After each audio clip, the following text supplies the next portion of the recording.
All right, let's dive right into this explainer and confront a really, well, an uncomfortable truth.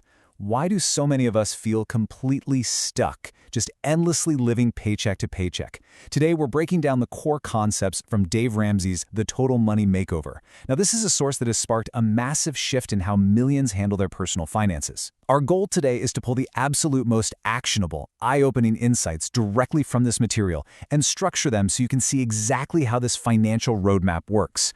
So we've got to start by taking a hard look in the financial mirror. You know, it's incredibly easy to be in denial when society tells us that being broke and drowning in payments is just perfectly normal. The source material asks a very blunt question. Are you financially fat? You see, when you're physically out of shape, it's kind of hard to hide. But when you're financially out of shape, you can easily fake it.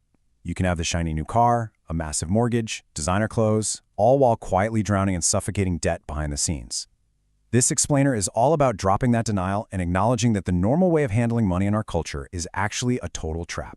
And here's the crazy part. Winning with money, it actually isn't about complex math or some hidden Wall Street secrets. Look at this breakdown. It is overwhelmingly about modifying our behavior and taking personal responsibility.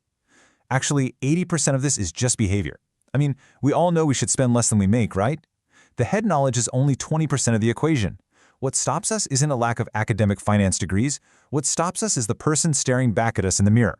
To win, we literally have to change our daily habits. Now for our first major section, busting toxic debt myths. Before we can begin to fix that behavior and actually get healthy, we have to systematically destroy the toxic cultural lies we've been repeatedly sold about debt. Let's tackle a massive one first. We are constantly told this myth that debt is a useful tool we can use to leverage our way to wealth. But the truth presented in the source is that debt simply adds immense, life-destroying risk. It's so easy to look smart taking on huge debt when the economy is booming. The book famously compares it to a turkey flying in a tornado, right? When the winds are howling, even a turkey can fly. But when that strategy is stress-tested by a real economic storm, maybe a sudden job loss or a medical emergency, that entire house of cards completely collapses into ruin. Moving on to the myth that co-signing helps a loved one. The truth? It damages your credit and ruins relationships. Think about the harsh logic of a cosigner for just a second. The massive lending industry, which practically foams at the mouth to loan people money, has looked at your friend or relative and decided they are statistically expected to default. By co-signing, you are literally overriding a multi-billion-dollar industry's risk assessment. You're just signing up for a broken heart and a broken wallet. Okay, how about this one? The myth that 90 days same as cash is free money. The truth is that 88% convert to high-interest debt. You might think you're gaming the system with these retail deals. You walk into an electronics store, grab the deal, and it feels like using someone else's money for free. But you're really just playing with snakes. The data shows a staggering 88% of these contracts eventually convert. 88%. You miss a payment or forget the deadline by one day, and bam, suddenly you're hit with back-charged interest rates of up to 38%.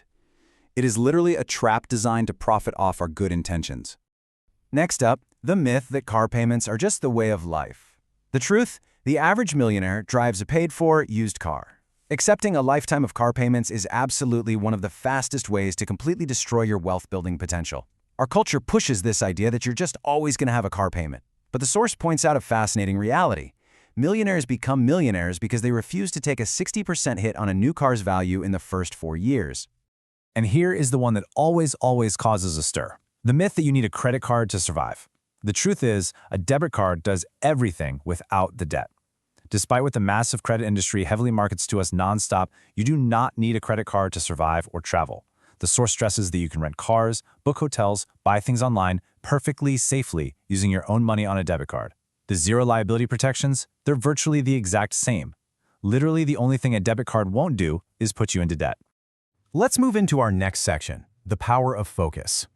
Escaping this debt cycle requires absolute, laser-like focus on just one thing at a time, rather than diluting your effort trying to fix everything at once. This quote right here perfectly captures the mindset shift we need. A budget is people telling their money where to go instead of wondering where it went. Before you take any major steps, you have to establish a plan. This means taking immediate, intentional control of your income. You sit down every single month and create a zero-based, written budget before the month even begins. Income minus outgo must equal zero. Every single dollar needs a name and a mission before you spend it. Because if you don't tell your money what to do, it simply leaves. All right, on to the baby steps action plan. Once you've stopped the bleeding on paper with your budget, it's time to follow a highly structured sequential map out of the mess. This number is your immediate goal. Step 1 is a beginner emergency fund of exactly $1,000. It's designed to quickly put a buffer between you and life's little Murphy's Law moments. When the car alternator breaks or the water heater suddenly explodes, you use this cash. Why? So you don't have to reach for a credit card and borrow money while you're actively trying to get out of debt. You want to scrape this cash together as fast as humanly possible. Then we move to the debt snowball. Step 1, list debt smallest to largest. Step 2, pay minimums on all but the smallest. Step 3, attack that smallest one with gazelle intensity. Notice how this strategy deliberately ignores interest rates? You list your debts by balance, pay the minimums on everything, but attack that smallest balance like your life depends on it. Once it's gone, you take that payment and roll it into the next smallest.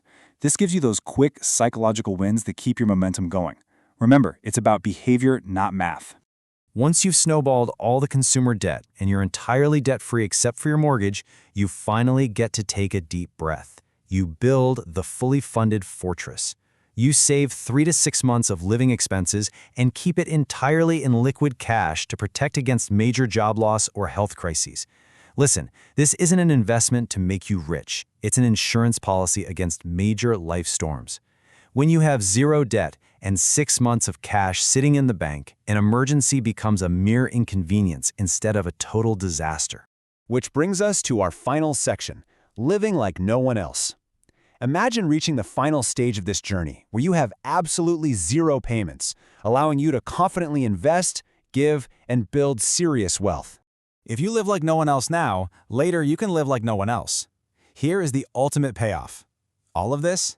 It requires a temporary period of deep, intentional sacrifice.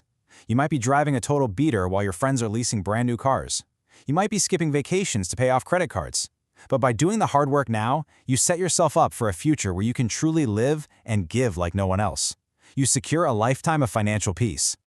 So, I leave you with this final thought. The proven roadmap to total financial freedom, based on this highly successful framework, is literally right in front of you. But knowing the steps is only 20% of the battle, right? The real question is, are you ready to challenge the person in the mirror? Are you willing to do the uncomfortable work, change your behavior, and take that first scary step today?